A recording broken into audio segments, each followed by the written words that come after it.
10 years after I was kidnapped, my parents had spent everything trying to find me. To deal with their pain, they adopted a girl named Mara. The day I got rescued and came home, the house was full of my old photos. But Mara was hiding in the corner, shaking as she asked, "Now that she's back, are you gonna send me away?" That night, Dad yelled at her for the first time ever. Mom held me and cried, promising to make up for all those lost years. But when I tried to fit in, I accidentally broke one of Mara's hair clips. Out of nowhere, Mom lost it and slapped me across the face. "How can you be so mean? Are you trying to kill your sister? She was there for us when things were awful. How dare you hurt her? If I knew you'd turn out like this, I never would have brought you back." She threw all my clothes off the balcony, then dragged Mara inside and locked the door. I stood there in the pouring rain, staring at the door I'd dreamed about for so long. Whatever fantasy I had about family died right then and there. Cold rain hit my face, mixing with the burning sting from the slap. I reached up to knock, but my hand just dropped back down. From inside, I could hear Mom's gentle voice. "Don't cry, Mara. Mommy's here. Nobody's gonna hurt you. Daddy got you that hair clip all the way from Europe. I'm so sad it got broken. I only had on a thin nightgown." The rain soaked through instantly, and the cold went straight to my bones. I curled up by the door, trying to get warm against the freezing wall. My head felt heavy. My eyes wouldn't stay open. I heard footsteps in the hallway. I used everything I had left to look up and reach for him. My lips moved. "Dad," I whispered. He saw me. He stopped for a second, then walked right past me with a scowl on his face. He pulled out his keys and unlocked the door. Looking back at me, he said,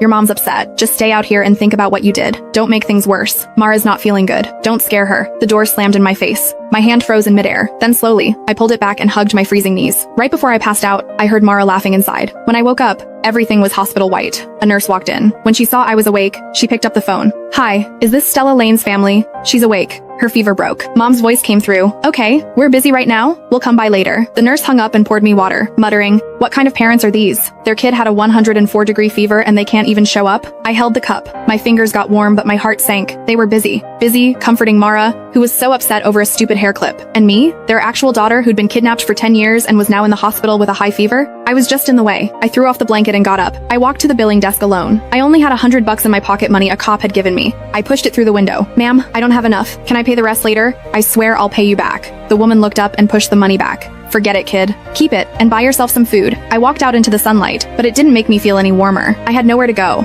The place they called home didn't want me anymore. I wandered around until it got dark. My stomach was growling. That's when I remembered the $100. I went into a convenience store and bought bread and water. I sat on the steps outside, eating the dry bread slowly. A black car pulled up. The window rolled down. It was, "Mom, get in. Haven't you embarrassed us enough?" I held onto the bread and climbed into the back seat without saying anything. Mom hit the gas. The car jerked forward. She glared at me in the rearview mirror. "Stella Lane, you've got some nerve. Running away now? Do you know what the neighbors are saying? They think we're abusing you." I looked down and stayed quiet. Mom's voice got sharper. "And you're still eating? Your sister was so worried she couldn't eat anything. We spent all day looking for you, and what were you doing? Having fun out here." I finally looked up. "You locked me out. I had a fever. Dad saw me too, but he didn't care."